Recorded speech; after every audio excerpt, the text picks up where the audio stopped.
Willie Bell. Several years ago, Pam and I lived in a small town and pastored there. We loved living there. We loved everything about it. But that having been said, something that I noticed not long after having moved there was gossip was rampant. I mean, everybody just didn't know everybody. Everybody knew each other's third cousin from 5 generations. And gossip was rampant in that setting. There was a man in town that we just knew was Willie Bell. He was impoverished, had rags for clothes. I'm not sure if he had anywhere, I don't know where he slept or where he lived. But he was obviously challenged intellectually.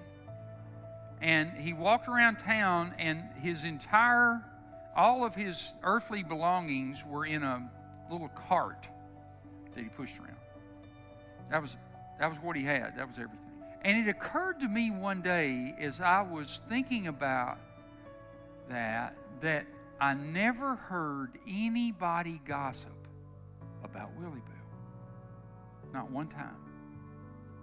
Nobody ever gossiped about Willie Bell. Why not? You see, the reason people didn't talk about Willie Bell that God taught me so powerfully by observing his life, he didn't have anything anybody wanted.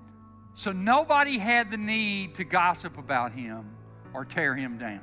He didn't have anything anybody wanted.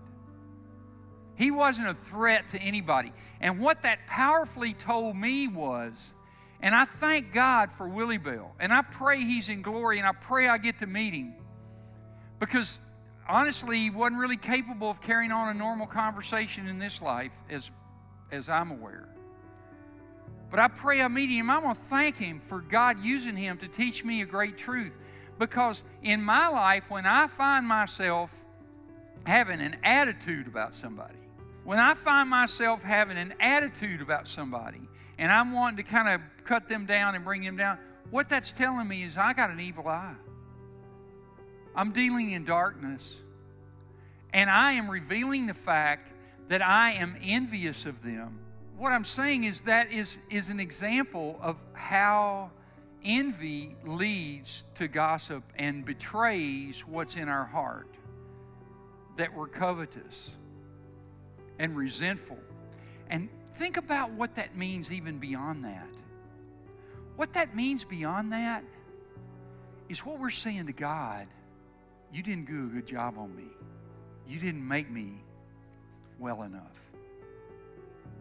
I'm really inferior to the people around me, and I'm resentful that you didn't make me like them. Let me tell you something. God didn't mess up when he made you. The only mess up was you thinking that he did. God made you uniquely you for his purposes and his glory. And there's nobody else like you, just like your fingerprints. And he wants you to enjoy him forever. And he paid a great price, the blood of his own son, to make that happen.